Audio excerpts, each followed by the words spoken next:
Hello guys, কেমন আছেন আপনারা? আপনাদের সবাইকে স্বাগত সাহাত টেক স্টুডিও ইউটিউব চ্যানেল। আর আজকের ভিডিওতে আমি আপনাদের শেখাবো কি করে আপনারা এক্সেলের ওপর কাজ করতে পারেন। তো এটা বেসিক্যালি একটা পুরো ফুল কোর্স, যেখানে আমি আপনাদের বেসিক এক্সেল থেকে শুরু করে অ্যাডভান্স এক্সেল পর্যন্ত আপনাদের শিখিয়ে দেবো পুরোটাই। তো এক্সেল আমরা আমাদের বেসিক লাইফ স্টাইলে ইউজ করে থাকি, স্কুল থেকে শুরু করে কলেজ, এবং কলেজের পর আপনাদের প্রফেশনাল লাইফ, জবের ক্ষেত্রেও আপনারা এক্সেল ইউজ করবেন। তো এক্সেল আমাদের জীবনে খুবই একটা গুরুত্বপূর্ণ সফটওয়্যার বা গুরুত্বপূর্ণ একটা জিনিস বলতে পারেন, যেটা আমাদের ডেইলি লাইফস্টাইলে খুবই অত্যন্ত প্রয়োজন, এবং আমাদের চাকরির ক্ষেত্রেও এই জিনিসটা খুবই প্রয়োজন। ডাটা এন্ট্রি ক্ষেত্রে ম্যাক্সিমাম জায়গায় এক্সেল ইউজ হয়। তো ডাটা এন্ট্রির জন্য আপনাদের এক্সেল মাস্ট শিখতেই হবে। এক্সেল ছাড়া আপনারা ডাটা এন্ট্রি করতে পারবেন না। এছাড়াও অনেক কিছু আছে, যেখানে আমি আপনাদের এক্সেলের পুরো ডিটেলসে সবকিছু শিখিয়ে দেবো। এক্সেলের মধ্যে আমি আপনাদের চার্ট, পিভট টেবিল, টেবিল কি করে ফরম্যাট করবেন, সেল কিভাবে ফরম্যাট করবেন, সব আমি আপনাদের ডিটেলসে শিখিয়ে দেবো এ টু জেড। তো ভিডিওটি শুরু করার আগে আপনারা যদি আমার চ্যানেলে নতুন হয়ে থাকেন, তাহলে চ্যানেলটিকে অবশ্যই সাবস্ক্রাইব করে নেবেন, কারণ এরপরে যখন আপনারা এক্সেল শেখা শুরু করবেন, তখন আর সাবস্ক্রাইব করার কথা আপনাদের খেয়াল থাকবে না। তো চ্যানেলটিকে এখনই সাবস্ক্রাইব করে দিন এবং ভিডিওটিকে একটি লাইক করে দিন। তো চলুন আপনাদের এক্সেলের কাজ শেখানো শুরু করানো যাক।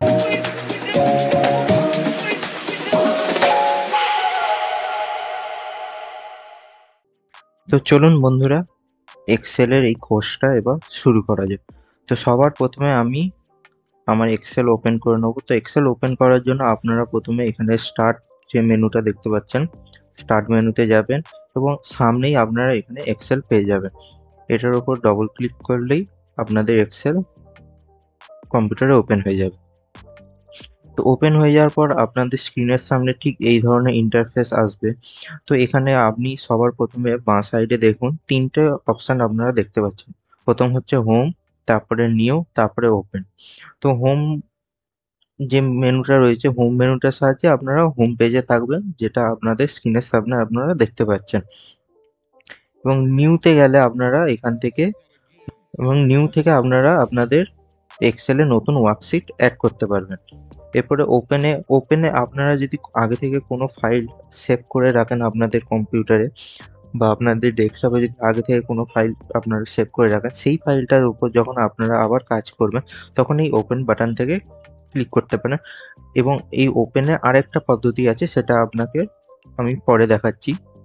তো আমরা এখানে হোম পেজে চলে আসব, এবং এখানে আগে থেকে দেখুন অনেকগুলো টেমপ্লেট এমএস এক্সেল বানিয়ে রেখেছে। এখানে যদি আপনি আরো টেমপ্লেট দেখতে চান, তাহলে মোর টেমপ্লেটসে যাবেন, বা এখানে নিউতে গেলে আপনি এখানে সব ধরনের টেমপ্লেট দেখতে পাবেন। আপনি যখন আমার এই কোর্সটা আস্তে আস্তে দেখবেন, তো আপনারাও এই ধরনের টেমপ্লেট নিজেরাই বানানো শিখে যাবেন ইজিলি। তো এখন আমি এই ব্ল্যাঙ্ক ওয়ার্কবুকটা খুলে নিচ্ছি, বা ওয়ার্কশিটটা খুলে নিচ্ছি ব্ল্যাঙ্ক, যেটার মধ্যে কোনো টেমপ্লেট আগে থেকেই সাজানো নেই, একদম ব্ল্যাঙ্ক একটা ওয়ার্কশিট বা ওয়ার্কবুক আমরা এখানে ওপেন করে নিচ্ছি। তো ওপেন করার পর দেখুন আপনাদের সামনে এই ধরনের স্ক্রিন চলে আসবে। এখানে আপনারা একদম ওপরে দেখুন, আমি মাউস পয়েন্টার দিয়ে দেখাচ্ছি, file, home, insert, page layout, formulas, datas, review, view, help, TeraBox, এইগুলো যেগুলো আপনারা দেখতে পাচ্ছেন, এইগুলো হচ্ছে ট্যাব। এটা হচ্ছে ফাইল ট্যাব, এটা হচ্ছে হোম ট্যাব, এটা ইনসার্ট ট্যাব, এটা পেজ লেআউট। এবং এর নিচে আপনারা যেগুলো দেখতে পাচ্ছেন, ক্লিপবোর্ড, ফন্ট, অ্যালাইনমেন্ট, নাম্বার, এগুলো হচ্ছে রিবন। বুঝতে পেরেছেন, এগুলো হচ্ছে রিবন।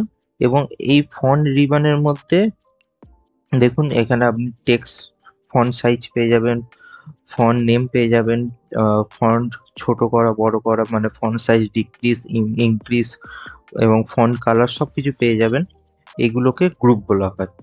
তো যদি আমরা কাউকে বলে বোঝাতে চাই, তাহলে আমরা কি বলবো, ইনসার্ট ট্যাবের মধ্যে বা হোম ট্যাবের মধ্যে ফন্ট রিবনের বা ফন্ট গ্রুপের এই স্টাইলটা রয়েছে।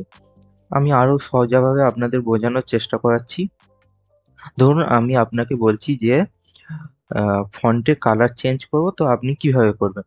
তো আমি আপনাকে বলবো হোম ট্যাবের মধ্যে, দেখুন হোম ট্যাবের মধ্যে আমরা রয়েছি, ফন্ট গ্রুপের মধ্যে আপনি এই ফন্টের কালার চেঞ্জ অপশনটা পেয়ে যাবেন।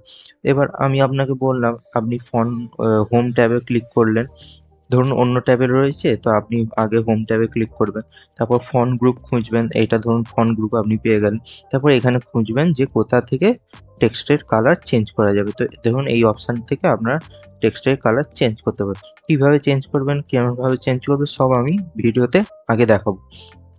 এরপরে চলে আসছি আপনাদের এখানে, দেখুন এখানে একটা অপশন দেখতে পাচ্ছেন নেম বক্স বলে, এটা হচ্ছে আপনাদের সেলের নেম। দেখুন আমি এখন এস কলামের 1 রোতে আছি, তো A1 হচ্ছে আমার সেলের নেম। আমি যদি এটা চেঞ্জ করি দেখুন এই নাম্বারটাও চেঞ্জ হবে, প্রত্যেকটা সেলের জন্য এই নাম্বার চেঞ্জ হবে।